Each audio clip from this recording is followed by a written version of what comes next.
Allahumma salli salatan kamilatan wa sallim salaman tamman ala sayyidina Muhammadin alladhi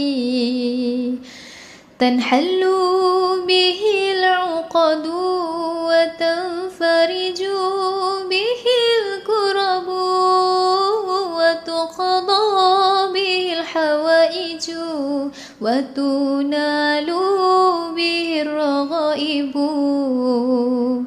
وحسن الخواتيم ويستسقى الغمام بوجهه الكريم وعلى آله وصحبه في كل لمحة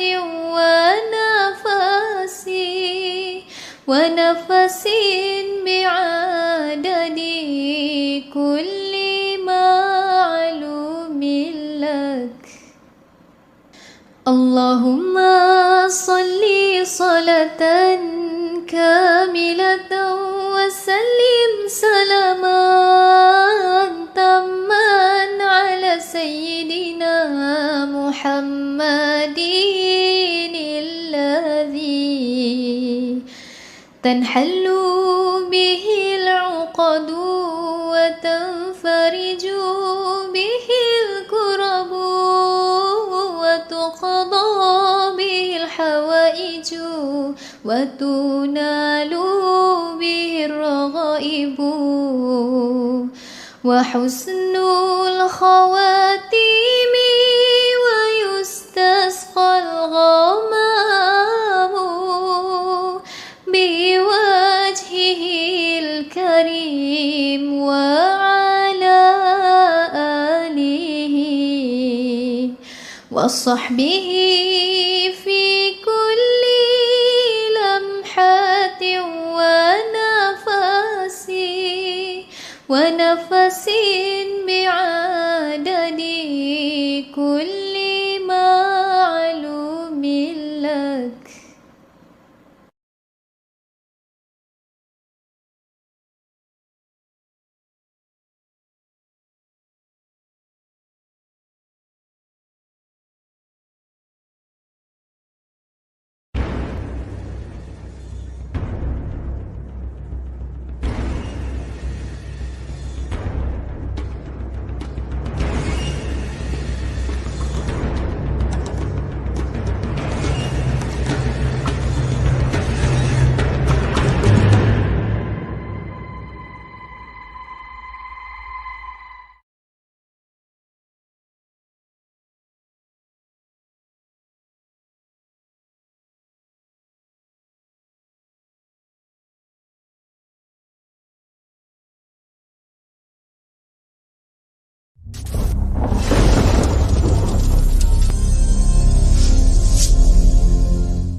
Assalamualaikum warahmatullahi ta'ala wabarakatuh. Para pendengar yang dirahmati Allah Subhanahu wa ta'ala, marilah kita berdoa terlebih dahulu kepada Allah Subhanahu wa ta'ala dalam proses kita menambahkan ilmu pengetahuan kita, insya-Allah. A'udzu billahi samiil alim minasyaitonir rajim. Bismillahirrahmanirrahim. Alhamdulillahi rabbil alamin. Wassalatu wassalamu ala rasulinal amin wa ala alihi wa ashabihi ajmain. Ya Allah, Ya Rahman, Ya Rahim, Terangilah hati kami dengan cahaya petunjuk-Mu, seperti mana Engkau terangi bumi dengan cahaya matahari-Mu. Mudahkan urusan kami dalam menuntut ilmu. Lapangkan dada kami agar mudah memahami ilmu. Jadikan hati kami cinta dan suka majlis ilmu. Ya Allah, Ya Alimu, Ya Hakim, muliakan kami dengan ilmu. Keluarkan kami dari kegelapan keraguan. Kurniakan kami kefahaman para nabi dan hafazan para rasul-Mu. Ilham para malaikat yang hampir denganmu. Ya Allah, Ya Zal Jalali wal Ikram, tambahkan ilmu kami, kurniakan kefahaman kepada kami dengan rahmat-Mu, wahai Tuhan yang Maha Pemurah. Ya Allah, Ya Qadhi al-Hajat, ajarkan kami ilmu takwil dan mahirkan kami terhadap agama-Mu. Gerakkan hati kami suka kepada ilmu, berminat mendengar ilmu, serta mampu mengaplikasikan ilmu yang Engkau anugerahkan kepada kami, agar kami menjadi anak yang soleh, hamba-Mu yang bertakwa dan beriman, yang sentiasa mendapat taufik serta hidayah, juga pertolongan-Mu, Ya Rabbal Alamin. Wa sallallahu ala sayyidina Muhammadin wa ala alihi wa sahbihi ajma'in. Walhamdulillahi Rabbil Alamin. Alhamdulillah, syukur kita pada Allah. Tuan-tuan, Allah masih pilih kita lagi. Diberikannya kesempatan waktu dalam kesihatan yang ada. Dapat kita manfaatnya. Dapat kita manfaat untuk kita mendampingi Allah Subhanahu wa Ta'ala melalui majlis-majlis seperti ini yang dikatakan taman-taman syurga. Ya. Jadi syukur kepada Allah Subhanahu wa Ta'ala. Khususnya kita berterima kasih juga kepada para ulama kita yang telah berusaha untuk mencoret, menulis, menukilkan ilmu-ilmu yang mereka miliki ke dalam penulisan-penulisan mereka. Di sana terdapat banyak kitab-kitab yang menjadi rujukan untuk umat Islam. InsyaAllah kitab-kitab yang muktabar, kitab-kitab yang ditulis dengan ikhlas oleh para ulama kita yang terdahulu, sampai hari ini insyaAllah kita dapat melihat keberkatan penulisan mereka, lalu kitab-kitab mereka itu dicetak berulang-ulang kali. Ini antara jasa yang agak besar daripada para alim ulama kita untuk memberi kefahaman Islam kepada masyarakat umat Nabi sallallahu alaihi wasallam. Oleh itu sayangilah ulama-ulama kita, kasihilah mereka, santunilah mereka, bekejar-kejarlah untuk bersama dalam program-program mereka, supaya mudah-mudahan kita akan mendapat keberkatan daripada ilmu yang mereka miliki yang benar daripada baginda Nabi sallallahu alaihi wasallam. Jadi saya ucapkan berbanyak terima kasih kepada para pendengar yang bersama untuk pertemuan petang ini, dan juga kepada Encik Fahmi bin Ayub yang sangat suka untuk membantu dalam program dakwah melalui channel YouTube dan juga FB, melalui rakan channel Sahabat Al-Furqan. InsyaAllah Cik Ayub, Encik Fahmi ni banyak membantu ustaz-ustaz khususnya di Keluang ini dalam usaha menyampaikan dakwah kepada masyarakat. Jadi tuan-tuan, para hadirin yang mendengar siaran ini, mudah-mudahan kita dapat mengistiqomahkan diri kita berada dalam majlis ilmu. Pastikan setiap hari kita menatapi wajah orang-orang alim yang bersungguh-sungguh untuk mengajak kita melakukan kebaikan. Dalam arti kata menjalankan tugas berdakwah untuk umat Nabi Muhammad sallallahu alaihi wasallam. Ingat pesan daripada baginda Nabi sallallahu alaihi wasallam, balighu anni walau ayah. Sampaikan apa yang kamu dapat daripada aku ini walaupun sepotong ayat.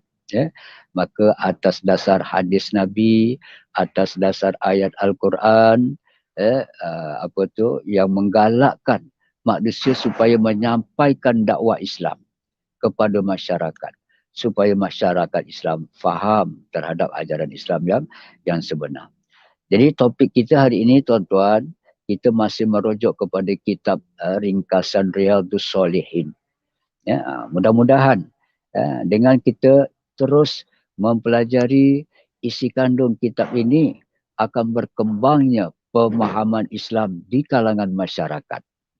Sebab masyarakat Islam ini terbagi kepada beberapa golongan. Ada yang ada kesempatan, ada yang tidak sempat, dan sebagainya untuk bersama dalam majlis ilmu. Jadi kita mohon doa kepada Allah, mudah-mudahan walaupun sedikit masa kita dapat berada dalam majlis ilmu, mudah-mudahan dia akan memberi manfaat dalam kehidupan kita seharian. Jadi banyak-banyak topik yang dibicarakan dalam kitab ringkasan Riyadhus Shalihin ini, maka sambungan kita mengkaji kitab ini, insya-Allah pada petang ini kita masih di bawah tajuk kelebihan membaca Al-Quran. Sudah tentulah banyak manfaat yang akan diperolehi oleh mereka yang membaca Al-Quran. Paling tidak pun orang yang membaca Al-Quran itu berada dalam kumpulan Ahlullah, ahli Allah. Siapa itu ahli Allah? Ialah mereka yang membaca Al-Quran, mereka yang memahami isi kandung Al-Quran, dan mereka yang mengaplikasikan kehidupannya, menghayati ajaran Al-Quran. Jadi mudah-mudahan kita inilah antara orang yang Allah beri taufik dan hidayah selalu. Kita dapat luangkan masa. Kalau mungkin pun tidak dapat bersama secara live begini, tuan-tuan boleh buka juga selepas daripada ini. Gunakan link yang telah disebarkan dalam iklan sebelum ini. InsyaAllah rakamannya ada di sana. Jadi para hadirin yang dirahmati Allah Subhanahu Wa Taala, pada pertemuan yang lalu, siri yang pertama, kita dah melihat ayat Quran. Ayat Al-Quran dalam surah Al-Isra, surah yang ke-17, iaitu ayat 88, bagaimana Allah memberitahu, fahamannya kepada kita, Allah telah memberitahu, kalaulah kumpulan jin dan manusia ini tadi, mereka berkumpul untuk mencipta satu ayat seperti ayat Al-Quran ataupun mencipta satu surah seperti surah Al-Quran, nescaya mereka tidak akan mampu menciptanya sebagaimana indahnya Al-Quran. Itu telah diperbahaskan dalam pertemuan channel yang lalu. Jadi hari ini kita mula melihat kepada hadis Nabi yang berkaitan dengan kelebihan membaca Al-Quran. Kelebihan kepada orang yang ada ilmu Al-Quran dan disampaikan kepada orang lain. Bukan untuk kegunaan sendiri saja. Apa kata baginda Nabi dalam kitab ini? Maka sama-sama kita melihat dia pada muka surat 143. Imam Al-Bukhari meriwayatkan daripada Utsman radhiyallahu anhu, beliau berkata, qala Rasulullah sallallahu alaihi wasallam, khairukum man ta'allamal Qur'an wa 'allamahu. Khairukum man ta'allamal Qur'an wa 'allamahu. Jadi Sayyidina Utsman radhiyallahu anhu pernah mendengar ucapan daripada Nabi. Banyak-banyak ucapan daripada Nabi yang Sayyidina Utsman dengar, antaranya ialah khairukum man ta'allamal Qur'an wa 'allamahu. Hadis ini diriwayatkan oleh Imam Al-Bukhari, dan memang kita pun telah pasti dalam pengajian hadis, Imam Bukhari ini meriwayatkan hadis-hadis yang sahih, hadis-hadis yang benar mengikut pengajian hadisnya tadi, yang mana hadis ini cukup perawinya, cukup syarat-syarat untuk dikatakan hadis yang mereka riwayatkan itu ialah hadis yang sahih, yang benar datangnya daripada baginda Nabi sallallahu alaihi wasallam. Jadi dalam hadis ini bermaksud khairukum man ta'allamal Quran. Sebaik-baik kalian ialah orang yang mempelajari ilmu wa 'allamahu, serta mengajarkan ilmu. Jadi kat sini dalam hadis yang pendek, dua golongan manusia yang Allah sebut. Pertama, allamal Quran, mengajar mempelajari ilmu tentang Al-Quran, wa 'allamahu, dan mengajarkannya. Jadi ada dua sifat di sini. Jadi kalau kita nak jadi orang yang baik, dan orang Islam ini ramai yang baik-baik. Islam sendiri mengiktiraf kebaikan orang Islam tu banyak sudut. Banyak sudut orang Islam yang baik-baik. Satu dari segi kefahamannya, yang kedua dari segi penghayatan amal-amalnya. Itu kumpulan-kumpulan manusia. Jadi ramai orang yang baik-baik, orang yang bersedekah pun itu antara orang yang terbaik dalam Islam.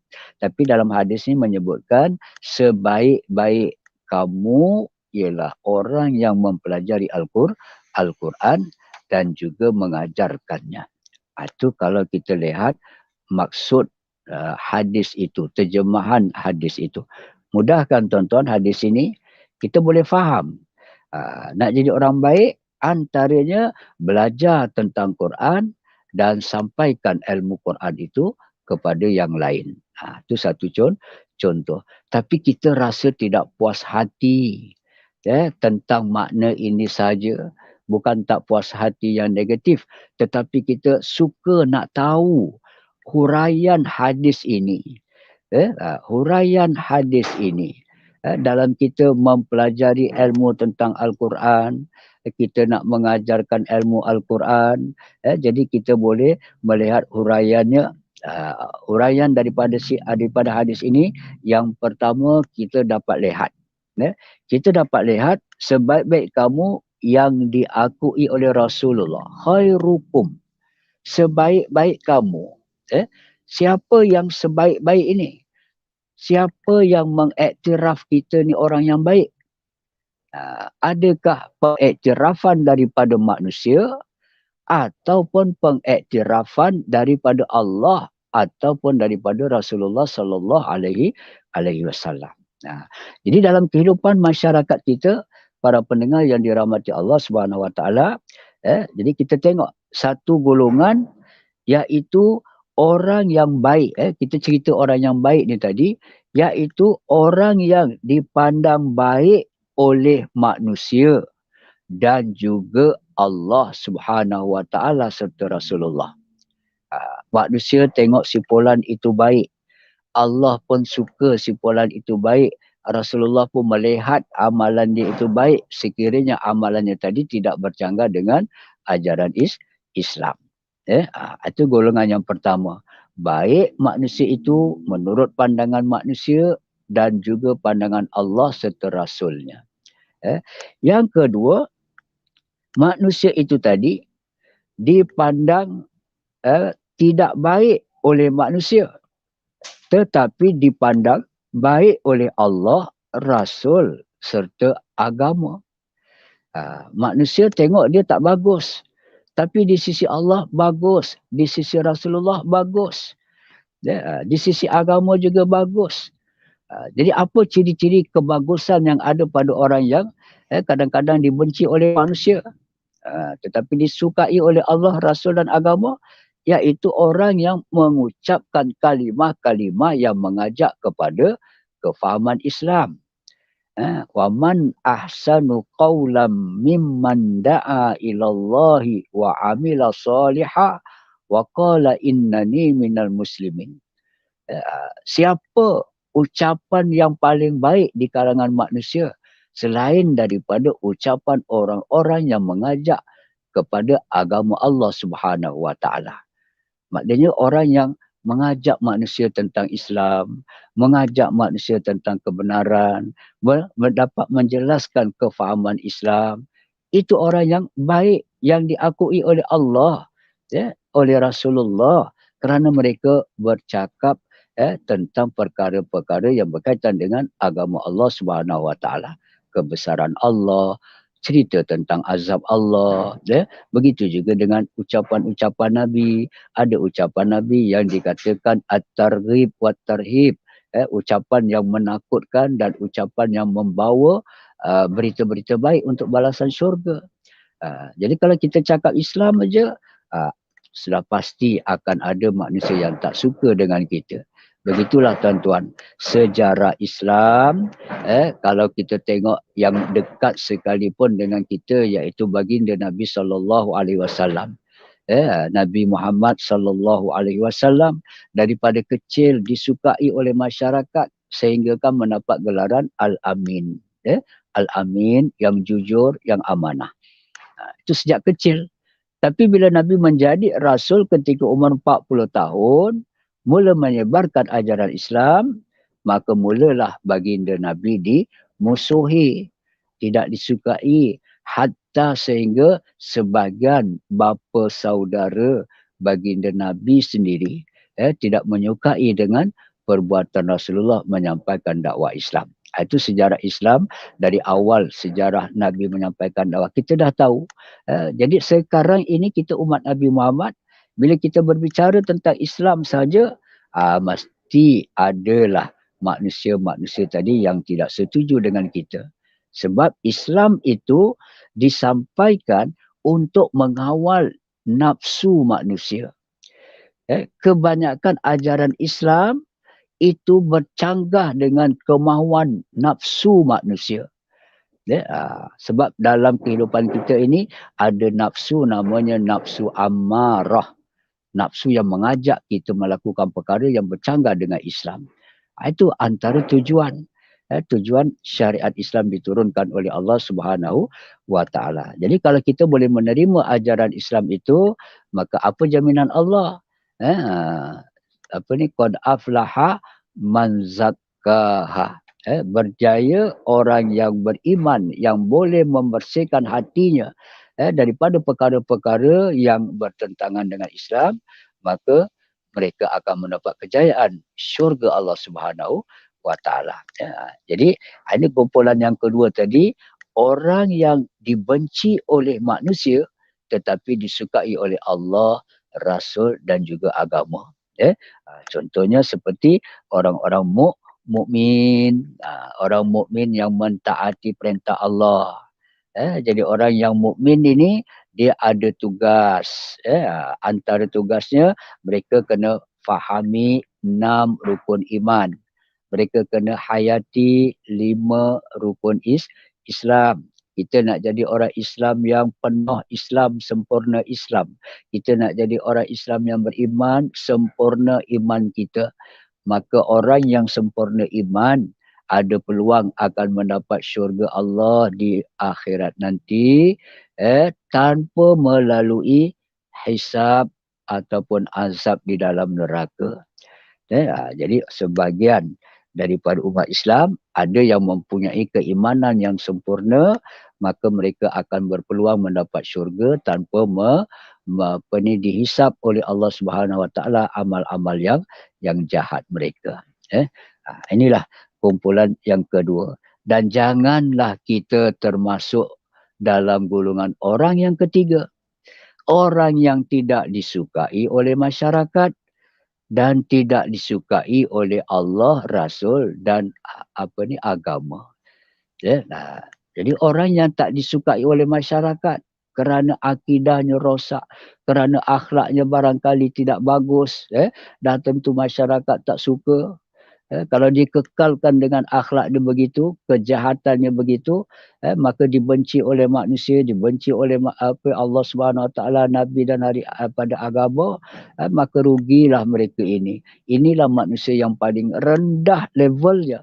Jika dibandingkan dengan haiwan, maka haiwan itu lebih mulia daripada manusia-manusia yang tak disukai oleh Allah, tidak disukai oleh Rasul, oleh agama dan tidak disukai oleh masyarakat. Jadi kita bermuhasabah diri tuan-tuan, kita hendak menjadi kumpulan manusia yang macam mana. Ini tadi kata Nabi, khairukum, sebaik-baik kamu.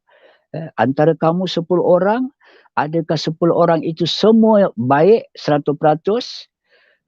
Ataupun simpulan baik kerana suka bersedekah, yang simpulan baik kerana suka baca Quran. Banyak orang yang baik-baik, tapi siapa yang belajar Quran kemudian mengajarkan ilmu itu kepada orang lain, ini antara orang yang sebaiknya. menurut pandangan Allah Subhanahu Wa Taala, pandangan Rasulullah serta pandangan agama. Ini yang dikaitkan dengan hadis yang kita sebut pada petang ini. Baiklah. Jadi kata Nabi tadi, man ta'allamal Quran, siapa yang mempelajari Al-Quran, wa 'allamahu. Jadi siapa yang belajar Quran, bila kita belajar Quran, apa yang kita dapat tuan-tuan? Sekurang-kurangnya kita telah melaksanakan satu daripada perintah Allah. Dalam ayat Quran ada 1000 ayat-ayat perintah Allah kepada manusia. Dalam 1000 ayat itu mengandungi pelbagai bentuk suruhan Allah. Suruhan yang wajib dilaksanakan. Suruhan yang sunat dilaksanakan. Itu pecahan-pecahan dia. Jadi bila kita mempelajari ilmu Al-Quran, maka artinya kita sudah membuat satu daripada perintah Allah Subhanahu Wa Taala. Walaupun membaca Al-Quran ini dikategorikan sebagai perintah, hukumnya sunat kita amalkan. Sunat. Apa makna sunat tuan-tuan? Sunat artinya dibuat dapat pahala, tidak buat tidak mendapat dosa. Dibuat dapat pahala, tak buat tidak mengapa. Tak baca Quran tak berdosa. Tetapi hikmah orang yang membaca Al-Quran, sudah tentu kita boleh kaji lagi. Kita boleh kupas lagi. Itu yang dikatakan tafsir Al-Quran. Orang yang membaca Al-Quran, apa manfaatnya? Sudah tentu ilmu mereka bertambah. Contohnya, kalau kita tengok dalam surah apa tuan-tuan? Dalam surah Toha umpamanya. Dalam surah Toha, daripada ayat yang pertama kita melihat. Surah Toha ni iaitu surah yang ke-20. Daripada ayat yang pertama kita lihat Allah berfirman, Toha ma anzalna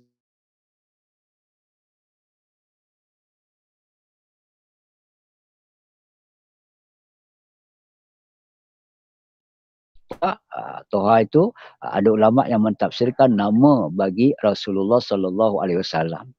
Jadi Allah menyebut Toha maksudnya itu kepada Rasulullah sallallahu alaihi wasallam.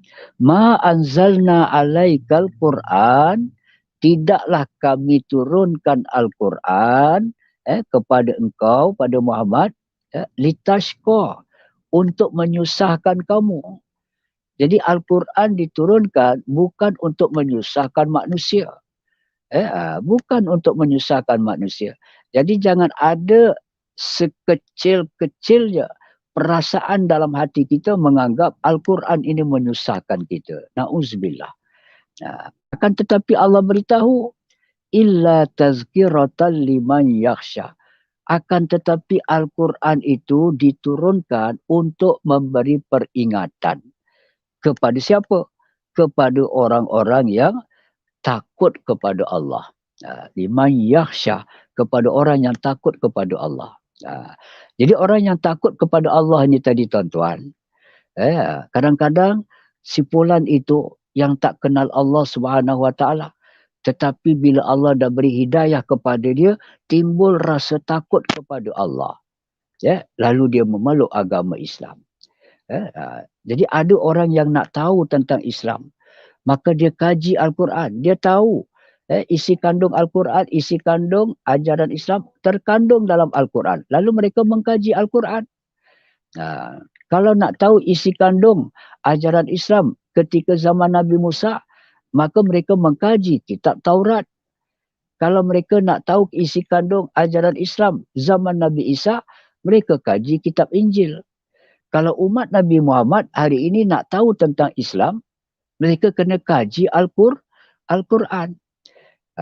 Jadi jelas bukti Allah dah nyatakan, orang yang dampingi Al-Quran akhirnya akan timbul perasaan takut untuk melakukan perkara yang bercanggah dengan ajaran Islam. Itu ayat 1 Kalau kita tengok sejarahnya, ayat 1 hingga ayat 5 itu, satu ketika apabila Saidina Umar ketika itu belum Islam, manusia yang paling anti dengan Islam, anti kepada Rasulullah sallallahu alaihi wasallam.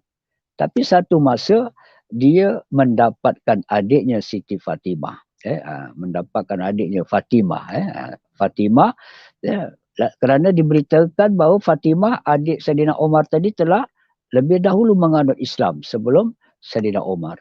Jadi Saidina Umar datang kepada adiknya Fatimah, pergi ke rumahnya, dipendekkan cerita, Umar tadi merampas lembaran yang ada di dalam, yang ada pada tangan Fatimah tadi, lalu bila dibuka lembaran tersebut, lalu di situ terdapat ayat 1 hingga ayat 5. Toha ma anzalna alaika alaikal qur'ana litashqa illa tazkiratan liman yakhsha, sampai ayat yang kelima. Lalu sebab dia nak tahu tentang ajaran Islam, bila dia membaca 5 ayat itu, jadi asbab Allah turunkan hidayah kepadanya. Allah turunkan hidayah kepadanya, lalu dia bertanya, Aina Muhammadan? Di mana Muhammad? Fatimah adiknya tak berani nak beritahu di mana Muhammad ketika itu. Rupanya dia nak tahu sebab dia nak cari Nabi Muhammad untuk memeluk ajaran Islam. Ini tengok tuan-tuan, antara kisah yang disebutkan tentang umat zaman dahulu yang telah dinyatakan oleh baginda Nabi sallallahu alaihi wasallam, seperti Saidina Umar tadi, dengan usahanya nak tahu tentang isi kandung Al-Quran, maka dengan membaca beberapa ayat jadi asbab dia mendapat hidayah lalu memeluk agama Islam. Itu tadi yang pertama kita lihat, man ta'allamal Quran. Jadi antara tanggungjawab umat Islam secara peribadinya, hendaklah mereka mempelajari tentang Al-Quran. Jadi apa yang kita nak belajar tentang Quran? Kita katakan mempelajari tentang ulumul Quran, ilmu-ilmu yang berkaitan dengan Al-Quran. Contohnya ilmu pembacaan Al-Quran. Bagaimana kita nak membaca Al-Quran dengan bertajwid, supaya bacaan kita lebih menepati. Yang kedua, kita mempelajari ilmu Al-Quran tadi dari segi makna ayat-ayat Quran tersebut. Ada ayat-ayat Quran yang mudah kita faham makna. Cukup. Faham makna, kita dah boleh aplikasi dalam kehidupan. Yang ketiga, kita pelajari tafsiran ayat-ayat tersebut.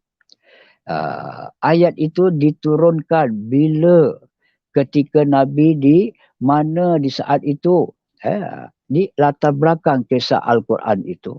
Yang keempat, kita mempelajari asbabun nuzul, sebab-sebab turunnya ayat yang tersebut. Ini kalimah-kalimah, antaranya seperti saya katakan asbabun nuzul itu tadi yang memberi maksud asbab ayat Al-Quran itu diturunkan. Jadi dalam 6,666 ayat itu, para pendengar yang dirahmati Allah, bukan diturunkan secara serentak kepada Rasulullah. Tidak. Al-Quran tidak diturunkan serentak, tetapi diturunkan, dalam bahasa Arabnya, bahasa umul Qurannya disebut munajjaman.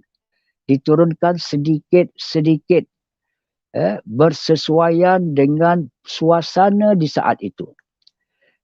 Jadi ayat yang pertama sekali daripada jumlah Al-Quran itu tadi, ayat 1 hingga ayat 5, itulah yang mula-mula diturunkan kepada baginda Nabi SAW. Apa itu? Iaitu perintah membaca. Perintah membaca. Jadi kalau kita kaji tuan-tuan, di saat itu, bacaan, ada manusia yang mengamalkan ruqyah yang menyebut tentang ayat-ayat jahiliyah yang boleh mendatangkan syirik kepada Allah Subhanahu Wa Taala. Itu contoh. Zaman Nabi Muhammad itu zaman di mana sihir-sihir masih lagi berada. tukang-tukang sihir dengan kehebatannya masih ada lagi. Seperti di zaman Nabi Musa kita tengok, berlaku juga perkara sihir.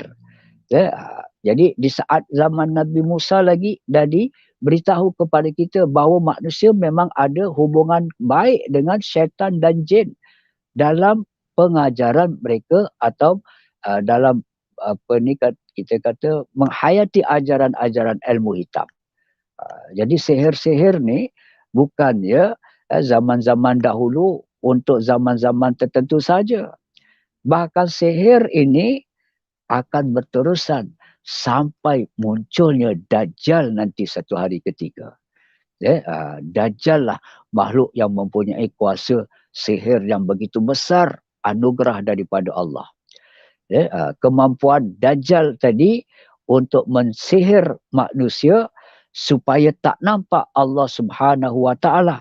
Bahkan manusia tadi sebagainya akan beriman kepada apa yang disebutnya sebagai yang mengaku dia itu sebagai Tuhan. Jadi di zaman baginda Nabi SAW ini, di zaman itu orang Arab hebat tentang syairnya, hebat tentang balaghahnya, hebat dari segi istilah-istilahnya. Jadi kehebatan mereka mengeluarkan ucapan-ucapan begitulah yang menyebabkan manusia-manusia tadi semakin jauh daripada kebenaran Islam, iaitu akidah Islamiah.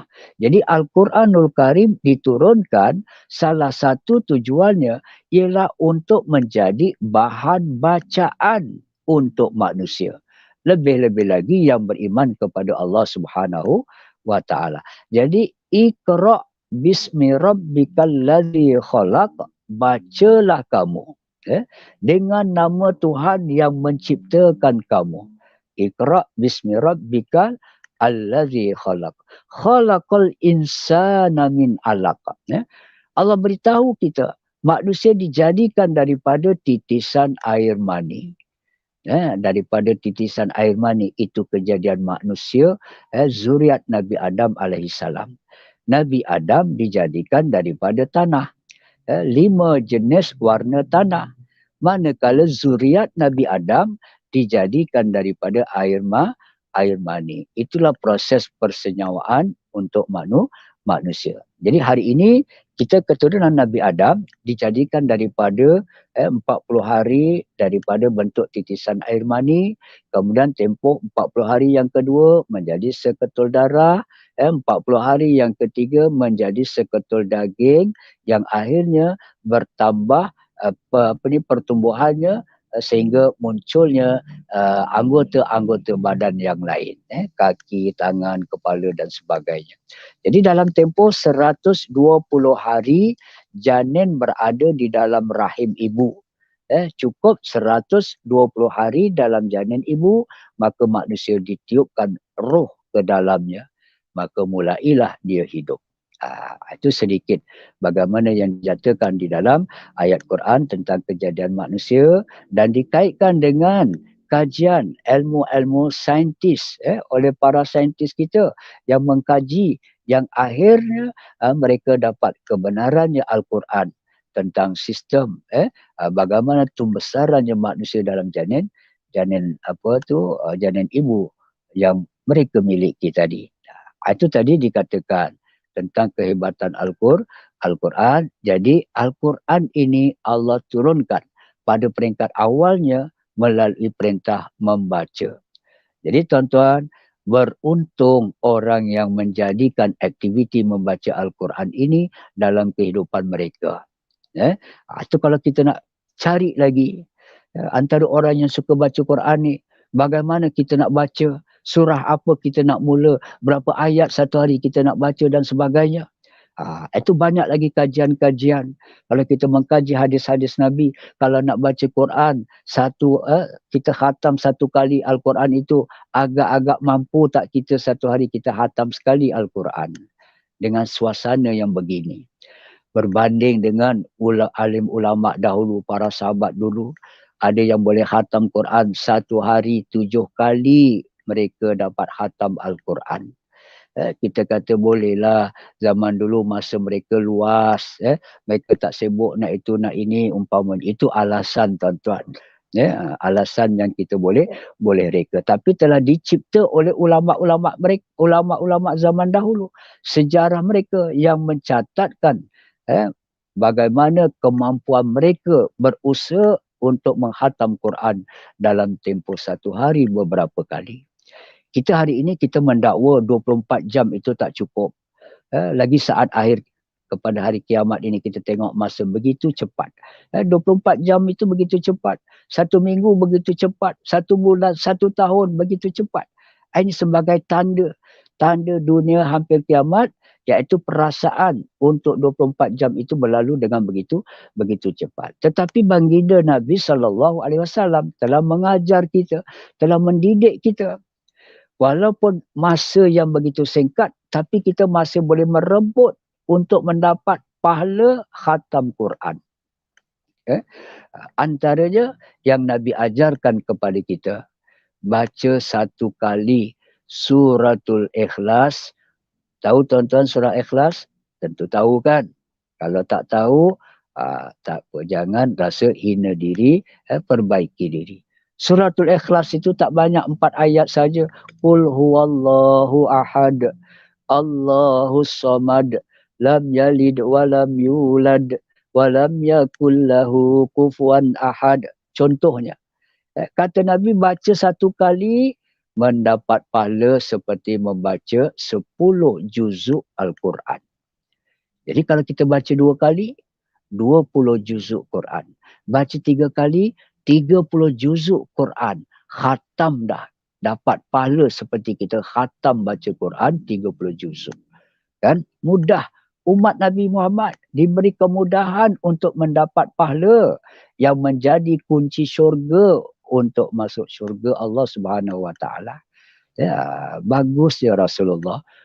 Pemurahnya Allah Subhanahu Wa Taala. Walaupun kita usia yang pendek, masa yang pendek, tapi amal soleh kita boleh dapat pahala sebesar-besarnya seumpama umat yang terdahulu. Tak saja kita tuan-tuan. Kalau kita bijak menguruskan diri kita, masa yang singkat ini kita masih sempat melihat membaca Al-Quran. Terpulanglah tuan-tuan nak baca. Berapa kali satu hari, berapa banyak. Jadi kalau kita boleh istiqomah sekurang-kurangnya, kalau kita untukkan sedikit masa, lepas 1 kali sembahyang fardu, kita baca 2 muka surat Quran. Contoh. 2 muka surat Quran. Lagi sekarang Quran dah canggih, ada terjemahan Melayunya.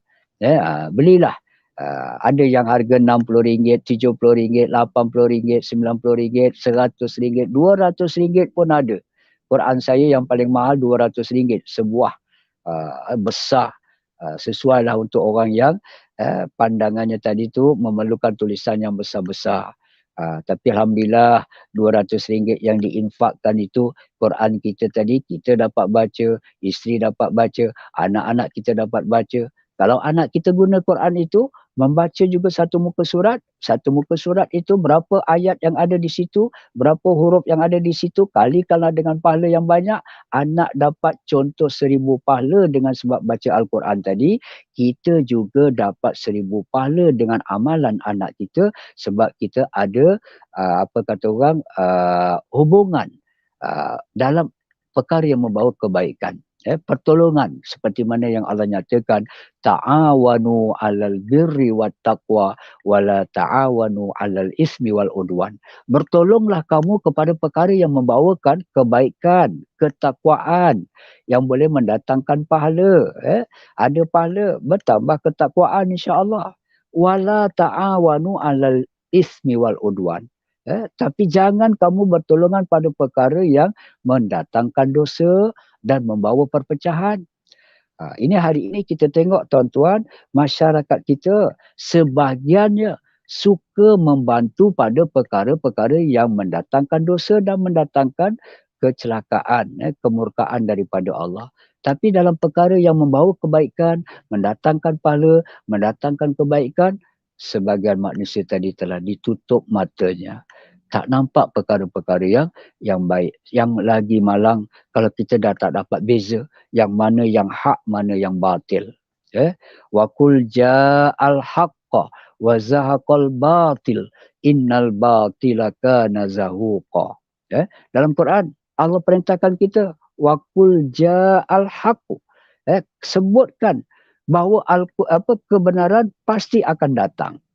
Wa zahaqal batil, kebatilan pasti akan hapus dengan izin Allah Subhanahu wa taala. Jadi kita muhasabah diri, muhasabah diri kita, biarkanlah dalam tempoh masa kita ini, tempoh masa kita hidup ini, kita ada kebenaran di sisi Allah.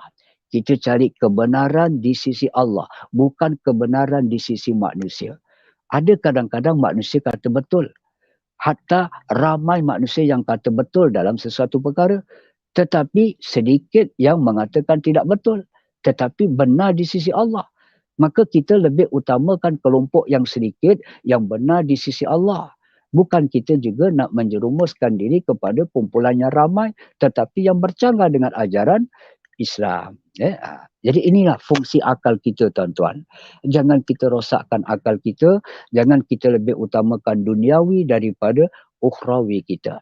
Jadi Al-Quran sangat indah sebab Islam, dalam Islam ini Al-Quran itu menjadi pembimbing kepada manusia. Ini bila kita cerita tentang ta'allam Al-Quran. Kita pelajari tentang kaedah membacanya, pelajari tentang maknanya, pelajari tentang tafsirnya, pelajari tentang ulumul Qurannya. Ilmu Qurannya antaranya seperti yang dikatakan asbabun nuzul, sebab turun. Jadi Al-Quran kita ni tadi, yang kita hadap hari-hari tadi, insya-Allah hati kita akan terang dengan pembacaan Al-Quran, diturunkan berperingkat-peringkat. Sedikit demi sedikit Al-Quran diturunkan, mengambil masa selama 23 tahun. Iaitu 13 tahun Quran diturunkan kepada baginda Nabi sewaktu Nabi menetap di Makkah. Berusaha, berdakwah 13 tahun. Jadi kalau Nabi berusia 40 tahun dilantik jadi Rasul, maka selepas 13 tahun berdakwah berpandukan Quran yang diturunkan di Makkah itu, 13 tahun kemudian baru Nabi berpindah ke Madinah. Dan di Madinah turun lagi Al-Quran selama 10 tahun. Jadi jumlahnya 23 tahun Al-Quran diturunkan. Jadi Al-Quran tak diturunkan serentak. Sesuai dengan keadaan di saat itu. Jadi dari situlah kita dapat lihat Al-Quran ini dikatakan ada yang surah Makkiyah. Surah Makkiyah artinya surah-surah yang diturunkan sewaktu Nabi belum hijrah. Waktu itu Nabi berada di Makkah. Manakala surah bahagian yang kedua dikatakan surah Madaniyah. Iaitu surah-surah Al-Quran yang diturunkan selepas Nabi berhijrah ke Madinah Al-Munawwarah. Ini yang dikatakan ilmu yang terkandung dalam ulumul Quran.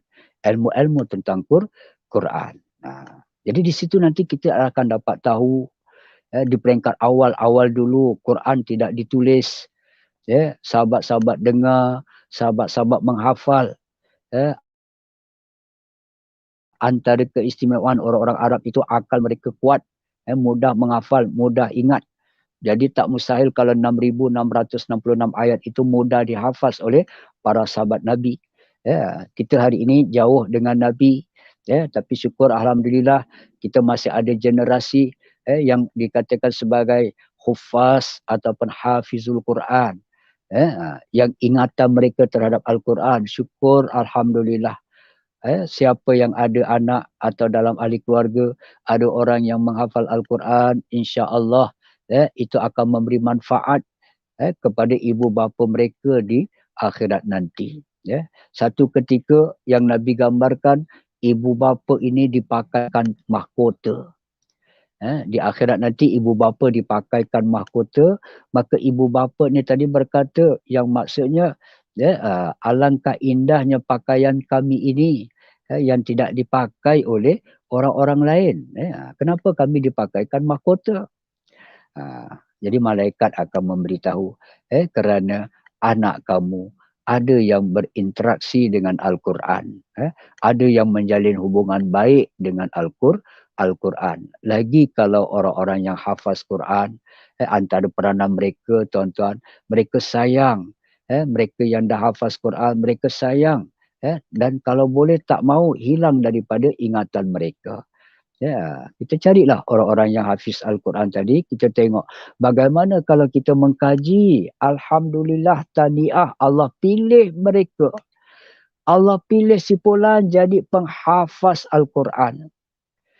Kalau keluarga kita ada yang hafaz Al-Quran, paling tidak kita rasa kita dapat kongsi.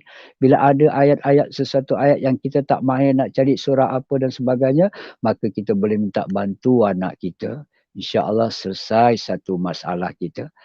Jadi ini penting tuan-tuan. Ada sebagian orang yang tak mahir tentang Quran. Surah apa, kadang-kadang kita pun tak mampu nak ingat Al-Kahfi surah yang keberapa, Al-Ankabut surah yang keberapa, surah Al-Baqarah surah yang keberapa, contoh. Kita nak jadi orang yang ada sedikit ilmu pengetahuan. Orang sibuk-sibuk membaca surah surah Al-Ankabut umpamanya, surah Al-Hasyr.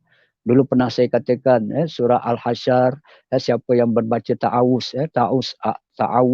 a'udzubillahi samiil alim minasyaitonir rajim 3 kali di waktu pagi, disambung dengan surah Al-Hasyr 3 ayat terakhir, ayat 22, 23 dan 24 surah Al-Hasyr, iaitu surah yang ke-59. Kita cari bilangan. Jadi kalau kita buka Quran, tuan-tuan, kita tengok di sebelah atas sana ada nama surah. Sebahagian Quran tadi dia tulis nama surah, surah yang keberapa. Lepas tu ada nombor muka surat. Ini perlu untuk kita memahami sedikit ilmu tentang Al-Quran. Supaya kita tidak menggunakan Quran-Quran yang diselewengkan. Jadi itu tadi. Kita mempelajari Al-Quran tadi. Ta'allam Al-Quran. Beberapa perkara yang kita mempelajari. Saya ulang balik sedikit secara ringkas. Bila kita belajar Quran ini tadi, yang pertama kita belajar kaedah bacaan dengan bertajwid. Sebab kalau tajwid kita ni tak betul, kadang-kadang bertukar baris, bertukar makna Quran. Contoh kalau kita baca ayat yang ke-19 dalam surah Muhammad. Ayat 19 surah Muhammad. Fa'lam annahu la ilaha illallah. Fa'lam, ketahuilah. Annahu, bahawasanya Allah. La ilaha illallah. Tiada Tuhan yang layak disembah melainkan Allah. Tengok ayat itu. Tulisannya la ilaha. Lam alif di atas la ada tanda gelombang. Panjang. Kalau nak sebut nama hukumnya, dekat situ hukumnya mad jaiz munfasil. Bila nama mad jaiz munfasil, kita kena baca berapa? Sekurang-kurangnya 2 harakat ataupun 4 harakat ataupun 5 harakat. Tak boleh kurang 2. Tapi bila kita tak fokus tentang pembelajaran bacaan tadi. Kalau kita sebut la ilaha illallah. Tadi kita sebut la ilaha illallah. Tapi kalau dibaca la ilaha illallah, lam yang pertama tadi dia baca la ilah, tak sampai 2 harakat, maknanya telah bertukar kepada pasti. Na'udzubillah. Pasti ada Tuhan selain Allah. Astaghfirullah. Jadi kalau orang yang baca Quran, dia membaca begitu sebab dia tidak belajar hukum tajwid, maka maksudnya betul ke tidak, tuan-tuan? Maksudnya menjadi pasti ada Tuhan lain selain Allah. Allahu Akbar. Kalau dia mengaku ada Tuhan lain selain Allah, maka di saat itu dia telah murtad, terkeluar daripada senarai orang Islam. Kan ruginya kita bila kita tidak ambil berat tentang kaedah pembacaan Al-Quran. Jadi kita tak nak bangga kita boleh baca Quran sekadar 30%. Gagap-gagap kita baca. Umur dah 50 tahun dah. Kalau kaki tangan kerajaan dah nak pencen dah. Baca dalam bahasa Inggeris, Masya Allah. Baca dalam bahasa lain, Masya Allah. Tapi bila baca Quran, na'uzubillah, merangkak-rangkak. Akhirnya segan nak baca depan halayak ramai dalam kumpulan-kumpulan. Itu yang kita tak nak. Jangan kita seronok masuk kumpulan itu, kumpulan ini. Tapi rupanya kumpulan itu pembacaannya tidak menepati. Ya? Jadi kita kena pastikan, kena ada sedikit ilmu. Nak masuk dalam kumpulan-kumpulan yang dikatakan bagus kan, tadi saya katakan pada pandangan manusia bagus. Kumpulan tu hebatlah. Kumpulan itu dia ada, kumpulan ini dia ada. Masya Allah, bagus, hebat dia. Tapi kalau di sisi Allah kata tidak bagus kumpulan tersebut. Mereka zikir-zikir tetapi zikirnya boleh merosakkan akidah contohnya. Kan sayang. Sayang kita tuan-tuan. Sebab itu sesuailah bila kata Nabi, al-ilmu fil imam wal amalu tabi'uhu au kama qala. Ilmu itu hendaklah berada di hadapan dan amalan itu mengikut ilmu yang benar daripada Allah Subhanahu wa taala. Itu semua tak mustahil akan berlaku. Hebat pada pandangan masyarakat tetapi hina di sisi Allah Subhanahu wa taala. Kita buka minda tadi tuan-tuan. Jadi siapa yang mulia di sisi Allah? Man ta'allamal Quran. Orang yang mempelajari Al-Quran wa 'allamahu dan mengajarkannya kepada orang lain. Itu kita tak jadi orang yang rajin bersedekah umpamanya. Tak mampu nak bersedekah sebab miskin umpamanya. Tak rajin nak berpuasa-puasa yang sunat umpamanya. Simpulan itu alhamdulillah Allah berikan kebaikan untuk dia. Tahniah. Tapi untuk kita ni yang tak mampu nak buat benda-benda yang sunat begitu. Kalau termasuklah nak belajar Quran pun kita malas. Kita tak handle masa kita cukup untuk mengkaji Al-Quran, mempelajari kaedah dan sebagainya. Takut kita rugi besok di akhirat. Lagi kalau yang boleh merosakkan akidah. Jadi tuan-tuan, jangan rasa segan belajar Quran. Selagi kita masih ada hayat begini. Sekarang dah tak dapat nak belajar. Dulu kawan-kawan saya yang kadang-kadang buat pengajian Al-Quran di masjid-masjid. Ada masjid-masjid yang memang dia panggil guru Quran. Mula belajar lepas isyak sampai pukul 11 malam baru selesai. Berapa ribu tuan-tuan yang dapat menyertai. Berapa bilangannya.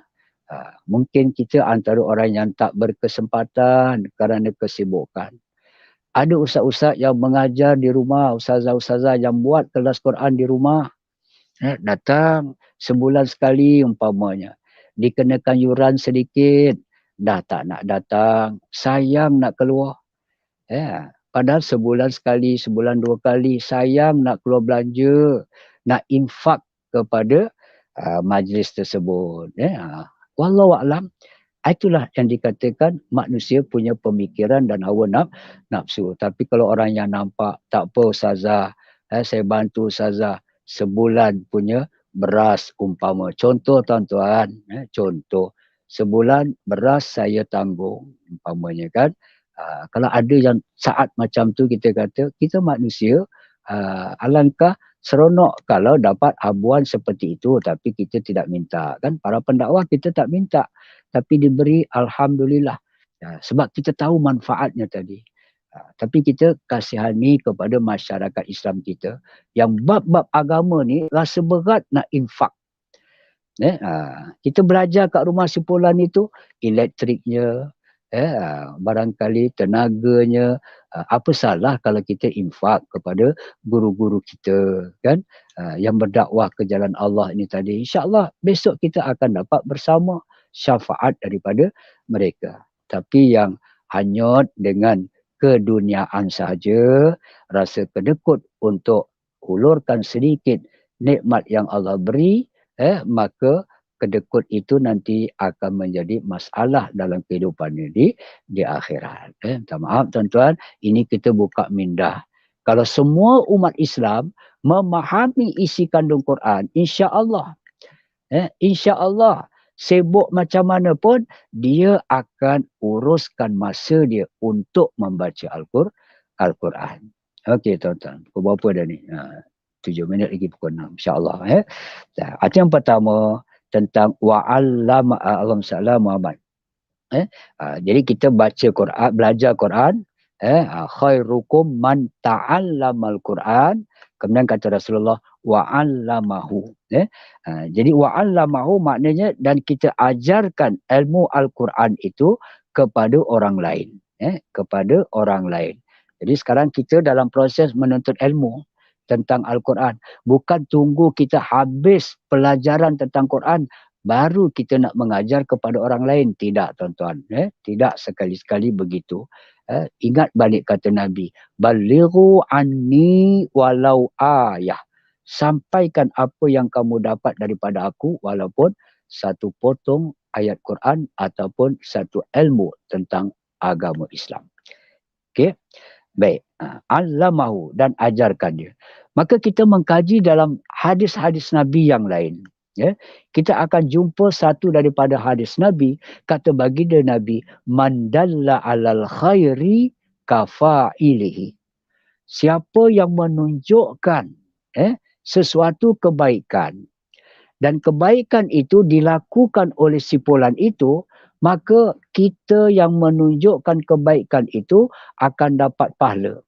Dalam konteks ayat Quran, kita belajar Quran tadi, siapa yang mengajarkan orang lain belajar Al-Quran, maka dia dapat ilmu Quran, lalu dia membaca Al-Quran. Kalau hari itu dia membaca Al-Quran 2 muka surat, contoh, lepas sembahyang dia baca 2 muka surat, dengan terjemahan sekali umpamanya. Katalah Allah nak bagi dia 1000 pahala, maka yang menunjukkannya tadi dapat juga 1000 pahala dengan sebab orang yang mengamalkan ilmu kita tadi. Nah, jadi kalau kita ibu bapa mengajarkan ayat-ayat Quran, anak kita pandai baca Quran sebab usaha kita ibu bapa. Anak kita boleh tahu makna Quran dengan sebab usaha kita. Bila mereka sudah faham, mereka amalkan. Anak-anak dalam surah Al-Baqarah, kita dah belajar hadis Nabi. Siapa yang membaca surah Al-Baqarah dalam rumahnya, syaitan akan lari daripada rumah tersebut. Lalu anak kita pun baca surah Al-Baqarah. Panjang sangatlah ya, 286, tak mampu nak baca. Okey, kita cari hadis Nabi, antara kelebihan ayatul kursi, ayat 255 dalam surah Al-Baqarah. Jadi bila kita membaca ayat kursi dalam rumah kita, itu antara surah Al-Baqarah. InsyaAllah itulah pendinding kita daripada gangguan syaitan. Syaitan akan terganggu, akan terdinding daripada mengganggu kita. Itu yang kita hendakkan barakah Al-Quran. Sebut tentang gangguan hantu syaitan, jangan lupa ikhtiar dengan ayat kursi. Mohon kepada Allah. Ya Allah, mudah-mudahan barakah ayat kursi, ayat 255 surah Al-Baqarah, barakah daripada ayat ini, engkau izinkan untuk menghalau syaitan. Sebab benar Nabi dah katakan, rumah yang dibacakan surah Al-Baqarah, inna syaitan yafirru minal baitil lazi tuqra'u fihi suratul Baqarah. Syaitan akan lari daripada rumah yang dibacakan surah Al-Baqarah. Dapat baca semua, bacalah. Tak dapat, sekurang-kurangnya ayat kursi dan sebagainya. Atau sekarang ni zaman canggih tuan-tuan, dah ada lampu tidur yang ada bacaan Quran dan sebagainya. Kenapa kita tak miliki? Inilah antara peluang kita.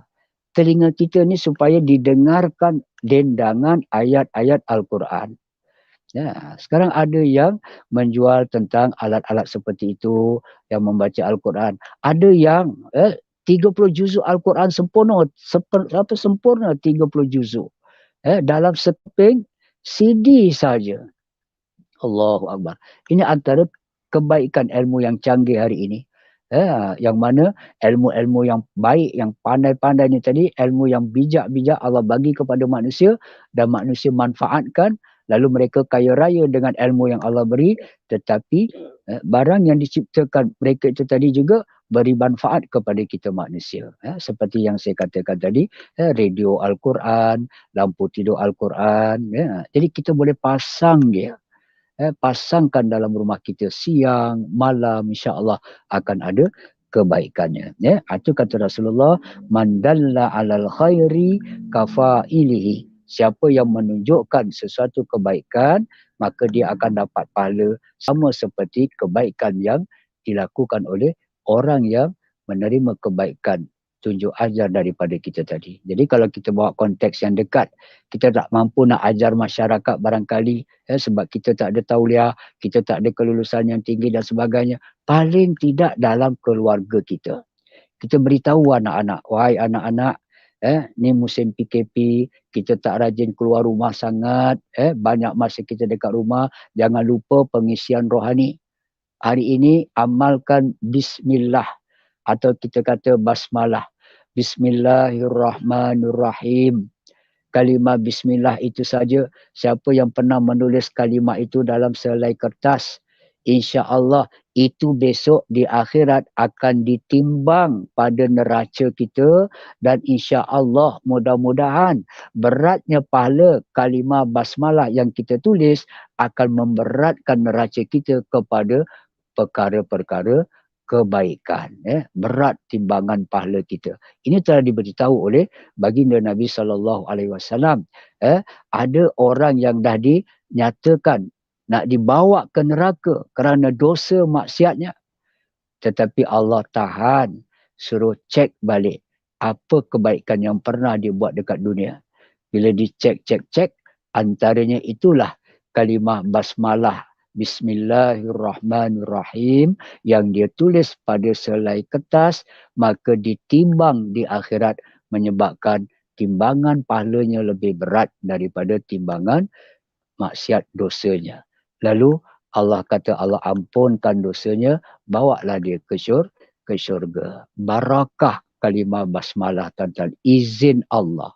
Jadi sayang ilmu-ilmu yang macam ini kalau kita tahu tapi kita tak sampaikan kepada masyarakat kita atau sekurang-kurangnya anak kita. Tuan-tuan, catatlah apa yang dapat dikutip daripada tazkirah kita ini, kita catat dari buku panduan, kalau boleh kita sebarkan kepada ahli keluarga kita. Jadi hari ini umpamanya kalimah basmalah yang mengandungi 19 huruf, itu nanti digambarkan 19 malaikat Zabaniyah yang bertugas untuk menolak manusia masuk ke dalam neraka. 19 malaikat ini namanya malaikat Zabaniyah yang menanti sipulan untuk ditolak ke dalam neraka. Mudah-mudahan dengan amalan Bismillahirrahmanirrahim atau dikatakan basmalah ini akan dapat menyelamatkan kita daripada ditolak oleh malaikat ke dalam neraka Allah Subhanahu wa taala. Insya-Allah tuan-tuan,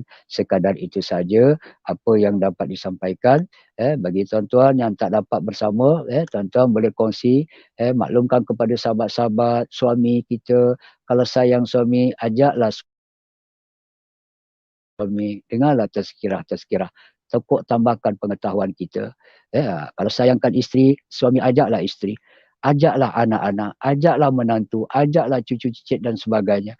Kita maklumkan saja dakwah kita kepada mereka. Kalau mereka nak dengar, alhamdulillah. Kalau mereka tak dengar, kita sudah melunaskan tanggungjawab kita. Ad-da'iyatu ilallah, berdakwah kepada Allah Subhanahu wa taala. Mudah-mudahan suami isteri kita, anak-anak kita termasuk orang yang lembut hati, lebih suka mendengar tazkirah agama daripada mendengar kalimah-kalimah filem-filem lain dan sebagainya, hiburan-hiburan yang melekakan, sedangkan kita sudah masuk fasa hampir kepada datangnya hari kiamat. InsyaAllah mudah-mudahan tuan-tuan dipelihara oleh Allah Subhanahu Wa Taala, keluarga tuan-tuan dan puan-puan juga dipelihara oleh Allah dan selamat daripada wabak, daripada musibah bencana alam yang telah Allah sediakan, insya-Allah. Mudah-mudahan kita selamat segalanya, dan yang penting mohon kepada Allah kekalkan dengan taufik dan hidayah daripada Allah Subhanahu wa taala. Sekian wabillahi taufiq wal hidayah. Wassalamualaikum warahmatullahi wabarakatuh.